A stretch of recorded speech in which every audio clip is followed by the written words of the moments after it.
Friends, आपका स्वागत है आपके अपने YouTube channel magical math and reasoning पर। आज मैं आपके लिए परसेंटेज का पार्ट 12 लेकर आई हूँ।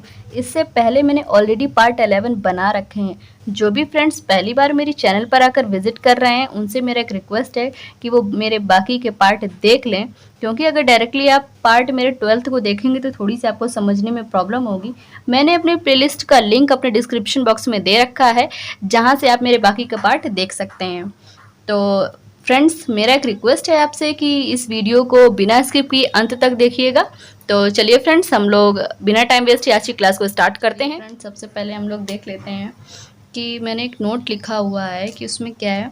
किसी शहर की जनसंख्या का घटना या बढ़ना, किसी पेड़ की ऊंचाई का बढ़ना या घटना, किसी आदमी की आय का बढ़ना या घटना चक्रवृद्धि ब्याज पर आधारित है। ठीक है फ्रेंड्स, ये बात आपको हमेशा याद रखनी है। तो इससे रिलेटेड हम सवाल नंबर पहला देख लेते हैं। एक कस्बे की वर्तमान जनसंख्या 1,76,400 है। ठीक है फ्रेंड्स, यदि जनसंख्या 5% वार्षिक दर से बढ़ती है तो 2 वर्ष बाद जनसंख्या कितनी हो जाएगी और 2 वर्ष पहले कितनी थी। इसमें वर्तमान के लिए भी जनसंख्या पूछ दी गई है और प्रारंभिक भी जनसंख्या हमसे पूछ दी गई थी, इसलिए हम इस सवाल में आपको दोनों चीज़ें करके दिखा देंगे। तो सबसे पहले हम क्या करेंगे कि 5% को हम देख लेंगे कि हम भिन्न में कितना लिखते हैं, तो 1/20। ठीक है फ्रेंड्स, अब कह रहा है 2 वर्ष बाद के लिए जनसंख्या पूछी गई, तो सबसे पहले ये हमारा पहला वर्ष हो जाएगा और ये दूसरा वर्ष। और क्या हो रही है जनसंख्या में 5% वार्षिक दर से बढ़ रही है। तो जब बढ़ता है तो हम ये हमारी मूल संख्या होती है, जब घटेगा तो उसमें ये घटा देना होता है और बढ़ेगा तो उसमें एक जोड़ देना होता है। तो हम क्या करेंगे, 20 से 21 हो जाएगी। और यही काम हमको 2 बार करना है, क्योंकि ये 2 वर्ष का पूछ रहा है, तो ये भी 20 से 21 हो जाएगी। ठीक है फ्रेंड्स, अब हम इसका आपस में गुणा कर देंगे, तो 20 का 20 में करेंगे तो ये 400 आ जाएगा, और इधर इसका गुणा करेंगे तो 441 आ जाएगा। ठीक है फ्रेंड्स, ये हमारा वर्तमान हो जाएगा और ये हमारा प्रारंभिक हो जाएगा। ठीक है फ्रेंड्स, अब पूछ रहा है कि 2 वर्ष बाद जनसंख्या कितनी हो जाएगी। तो उससे पहले हम क्या इसमें करेंगे, 2 वर्ष बाद के लिए कह रहा है तो हम क्या करेंगे, ये उठाएंगे प्रारंभिक वाला। जब भी हमसे पूछेगा कि 2 वर्ष बाद कितनी हो जाएगी, मतलब अब कितनी है, तो हमसे वर्तमान कहेगा। और जब कहेगा 2 वर्ष पहले कितनी थी, तो इसका मतलब हमसे ये पूछ रहा है और हमको प्रश्न में ये दिया गया है। ठीक है फ्रेंड्स, तो हम 400 बराबर रख देंगे 1,76,400। ठीक है, 2 जीरो से 2 जीरो काट दिए तो 1 बराबर हमारा आ जाएगा 441। और कितनी हो जाएगी, मतलब हमसे वर्तमान पूछा गया है, तो 441 बराबर कितना हो जाएगा हमारा 19, 44, 81। ये हमारी जनसंख्या निकल कर आ जाएगी 2 वर्ष बाद की। मैं यहाँ पर लिख देती हूँ 2 वर्ष बाद। ठीक है फ्रेंड्स, ये आपका 2 वर्ष बाद का निकल आया। अब हमसे 2 वर्ष पहले के लिए भी पूछ रहा है, तो हम 2 वर्ष पहले के लिए भी निकाल देंगे। इसी प्रकार 2 वर्ष पहले के लिए अगर कहेगा तो ऐसे उसको भी कर देंगे। 2 वर्ष पहले के लिए कहेगा, इसका मतलब है कि हमसे ये वाला प्रश्न में दिया होगा, तो 441 बराबर हम लिख देंगे 1,76,400। अब 1 बराबर आ जाएगा हमारा 400। ठीक है, अब 2 वर्ष पहले के लिए कह रहा है, तो इसका मतलब हमको 400 वाला निकालना है, तो 400 बराबर हमारा कितना हो जाएगा, ये 16,000। ठीक है फ्रेंड्स, ये हमारा निकल कर आ जाएगा। तो यही दो हमारे, ये 2 वर्ष बाद का हो गया और ये 2 वर्ष पहले का हो गया, ये हमारा आंसर हो जाएगा। ठीक है फ्रेंड्स, उम्मीद करती हूँ कि आपको ये दोनों सवाल अच्छे से समझ में आ गए होंगे। तो चलिए फ्रेंड्स, हम लोग सवाल नंबर दूसरा देख लेते हैं। एक नगर की जनसंख्या 64,000 है। यदि जनसंख्या 10% वार्षिक दर से बढ़ती है तो 3 वर्ष बाद नगर की जनसंख्या कितनी हो जाएगी। ठीक है फ्रेंड्स, हम इस सवाल को भी बिल्कुल वैसे ही करेंगे। 10% को हम क्या लिख सकते हैं, 1/10। ठीक है फ्रेंड्स, और 3 वर्ष का कह रहा है तो ये पहला हो गया वर्ष, ये दूसरा और ये तीसरा वर्ष। क्या कह रहा है कि वार्षिक दर से बढ़ रही है, तो 10 से क्या हो जाएगी, 11। ठीक है फ्रेंड्स, 10 से 11, और ये कितने बार के लिए पूछ रहा है, 3 वर्ष के लिए, तो मतलब 3 बार ये हमको करना पड़ेगा। 10 से 11, 10 से 11। अब इसका हम गुणा करवा देंगे तो हमारा ये आ जाएगा 1000, और ये आएगा हमारा 1331। ठीक है फ्रेंड्स, अब हमसे पूछ क्या रहा है, 3 वर्ष बाद नगर की जनसंख्या कितनी हो जाएगी। इसका मतलब है कि हमसे ये पूछ रहा है, वर्तमान पूछ रहा है, तो इससे डायरेक्टली हमको क्या मतलब निकालना है कि अगर हमसे वर्तमान पूछ रहा है तो हमको प्रारंभिक दिया होगा, तो हम प्रारंभिक लेंगे। तो हम क्या लिखेंगे, 1000 बराबर कितना होगा, 64,000। ठीक है फ्रेंड्स, तो 0 से 0 हम काट देंगे, तो 1 बराबर हमारा कितना आ जाएगा, 64। तो 1331 बराबर कितना हो जाएगा हमारा, 85, 184। ठीक है फ्रेंड्स, यही हमारा आंसर हो जाएगा। चलिए फ्रेंड्स, हम लोग सवाल नंबर तीसरे की तरफ चलते हैं।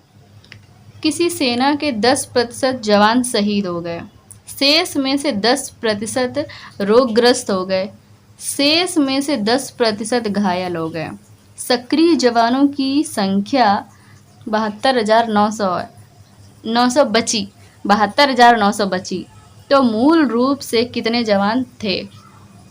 तो सबसे पहले हर जगह हमको 10% ही दिया गया है, तो 1/10 होता है। ठीक है फ्रेंड्स, 1/10 हो गया। अब ये काम हम इन्होंने कितनी बार किया, 1 बार, 2 बार और 3 बार, तो हमको भी 3 बार ही करना है। तो सबसे पहले हम क्या करेंगे, 10% जवान शहीद हो गए, तो इसका मतलब है कम हो गई ये संख्या, तो 10 से 9 हो गई। ये पहला बार हो गया। ठीक है, दोबारा क्या हुआ है कि 10% रोगग्रस्त हो गए, तो 10 से 9 कमी हो रहे हैं, और 10% घायल हो गए, तो 10 से 9। ठीक है फ्रेंड्स, अब इसका हम जब गुणा करेंगे तो हमारा आ जाएगा 1000, और ये इसका गुणा करेंगे तो 729 हो जाएगा। अब कह रहा है मूल रूप से कितने जवान थे, मतलब इसका हमसे पूछ रहा है कि प्रारंभ में कितने थे। तो इसका मतलब है हमको वर्तमान दिया गया है, तो 729 बराबर कितना हो जाएगा, 72,900। ठीक है फ्रेंड्स, तो 1 बराबर कितना हो जाएगा, 100। तो 1000 बराबर कितना हो जाएगा, 1,00,000। ठीक है फ्रेंड्स, यही हमारा आंसर हो जाएगा। तो चलिए फ्रेंड्स, हम लोग सवाल नंबर 4 की तरफ चलते हैं। कुल जनसंख्या 5000 है। यदि पुरुषों की संख्या में 10% की वृद्धि और महिलाओं की संख्या में 10% की वृद्धि हो जाती है, तो जनसंख्या बढ़कर 5600 हो जाती है। गांव में पुरुषों की मूल संख्या क्या थी। ये फ्रेंड्स, अभी तक जो मैंने बाकी के सवाल आपको बताए उनसे थोड़ा सा अलग है। आपको मैं समझाती हूँ कि इसको कैसे करना है। इसको अगर आप मिश्रण से करेंगे तो ज़्यादा आपको सही, थोड़ा सा आसान भी हो जाएगा। अगर 2 किसी का प्रतिशत दिया गया हो और प्लस कुल भी दे दिया गया, तो आप उसको बिना सोचे समझे मिश्रण से लगा दीजिए, कम समय में आपका सवाल लग जाएगा। ठीक है फ्रेंड्स, तो सबसे पहले हम लोग देख लेंगे कि हमारी टोटल जनसंख्या कितनी है, 5000। ठीक है फ्रेंड्स, उसमें से कौन है, ये रहे हमारे पुरुष और इधर महिला। ठीक है फ्रेंड्स, पुरुषों में 10% की वृद्धि हुई है और महिलाओं में 15% की वृद्धि हुई है। ठीक है फ्रेंड्स, अब कुल के लिए क्या कह रहा है, तो जनसंख्या बढ़कर 5600 हो जाती है। पहले हमारी थी कितनी, 5000, अभी कितनी हो गई, 5600। तो इसका मतलब कितनी बढ़ गई, हमारी 600 बढ़ी है। और किससे बढ़ी है, 5000 से। अब हम इसका अगर प्रतिशत निकालेंगे तो 100 से गुणा करवा देंगे। 2 जीरो से 2 जीरो काट दिए, 1 जीरो से ये काट दिया। अब 5 से काट देंगे, 5 एकम 5, 1 बचे, 5 दूनी 10। यानी कि क्या निकल कर आ गया, ये हमारी 12% हो गई। ये जो 5600 बढ़कर हुई है, तो ये कितनी है, 12% है। ठीक है फ्रेंड्स, इसको हम बीच में रख लेंगे। अब हम इनको आपस में घटा देंगे। एक बात हमेशा याद रखना कि ऊपर छोटा है या बड़ा ये आपको नहीं देखना, हमेशा बड़े में से छोटा ही आपको घटा कर रखना है। तो 15 में से 12 घटाएंगे तो कितना बचेगा 3, और 12 में से 10 घटाएंगे तो कितना बचेगा 2। ठीक है फ्रेंड्स, ये हमारा निकल कर आ गया पुरुष और महिला का अनुपात 3:2। ठीक है फ्रेंड्स, अब कह रहा है गाँव में पुरुषों की कुल संख्या क्या थी। और कुल जनसंख्या हमको 5000 दे रखी है, हमारे हिसाब से कितनी है 5, और प्रश्न के हिसाब से 5000। तो 5 बराबर 5000, 1 बराबर 1000। ठीक है फ्रेंड्स, तो 2 बराबर कितनी हो जाएगी 2000, और 3 बराबर 3000। ठीक है फ्रेंड्स, और यही आपका आंसर हो जाएगा। तो आपसे पूछ क्या रहा था, गांव में पुरुषों की मूल संख्या पूछ रहा, तो पुरुष के सामने ये पुरुष लिखे हैं तो यही आपका आंसर हो जाएगा। अगर महिला पूछ रहा होता तो ये आपका आंसर हो जाता। ठीक है फ्रेंड्स, उम्मीद करती हूँ कि आपको सवाल अच्छे से समझ में आ रहे होंगे। अगर आ रहे हैं तो प्लीज़ हमारी वीडियो को लाइक करें और अपने फ्रेंड्स के साथ ज़्यादा से ज़्यादा शेयर करें। चलिए फ्रेंड्स, हम लोग सवाल नंबर 5वें की तरफ चलते हैं। किसी शहर की जनसंख्या 8000 है। एक वर्ष बाद पुरुषों की संख्या में 10% की वृद्धि और महिलाओं की संख्या में 8% की वृद्धि हो गई। कुल जनसंख्या में 9% की वृद्धि हुई, तो महिलाओं की मूल संख्या बताएं। बिल्कुल सेम वही सवाल है जैसा कि मैंने आपको इससे पहले बता रखा है कि हमारे पास कुल संख्या जनसंख्या कितनी दी गई है 8000। ठीक है, जिसमें से पुरुष और महिला हैं। तो ये रहे पुरुष हमारे और ये इधर महिला। ठीक है फ्रेंड्स, क्या कह रहा है, पुरुषों की संख्या में 10% की वृद्धि और महिलाओं में 8% की वृद्धि। ठीक है फ्रेंड्स, हो गई। कुल जनसंख्या में 9%, इसमें आपको डायरेक्टली प्रतिशत निकाल के दे दिया है। और अगर नहीं दिया होगा तो इससे पहले जो मैंने आपको सवाल बताया उस तरीके से आप प्रतिशत निकाल सकते हैं। और अगर दिया गया फिर तो आपको कुछ सोचना ही नहीं है, डायरेक्टली आप रख दीजिए। तो हम इधर 9% रख देते हैं। कुल अगर जब जो संख्या दी गई होगी वो हमको हमेशा बीच में रखनी है। तो अब हम लोग घटा लेते हैं। ठीक है फ्रेंड्स, तो 10 में से 9 घटाएंगे तो 1 बचेगा, 9 में से 8 घटाएंगे तो हमारा 1 बचेगा, यानी कि 1:1 हमारा आ गया निकल कर। अब हमको देखना है कि हमारे हिसाब से कुल हो रहा है 2 और सवाल के हिसाब से 8000।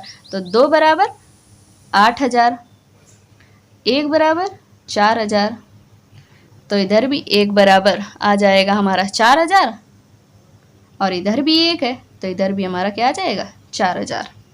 ठीक है फ्रेंड्स, यही हमारी जनसंख्या निकल कर आ गई। और हमसे पूछा क्या गया महिलाओं की जनसंख्या, तो महिलाएं कहाँ हैं, ये हैं, तो इसके नीचे वाला आंसर ये आपका आंसर हो जाएगा। ठीक है फ्रेंड्स, उम्मीद करती हूँ कि आपको आज के सारे सवाल अच्छे से समझ में आए होंगे। अगर आपको हमारी वीडियो पसंद आ रही है, हेल्पफुल लग रही है, तो प्लीज़ हमारी वीडियो को लाइक करें, ज़्यादा से ज़्यादा शेयर करें, जिससे हमें मोटिवेशन मिलता रहे।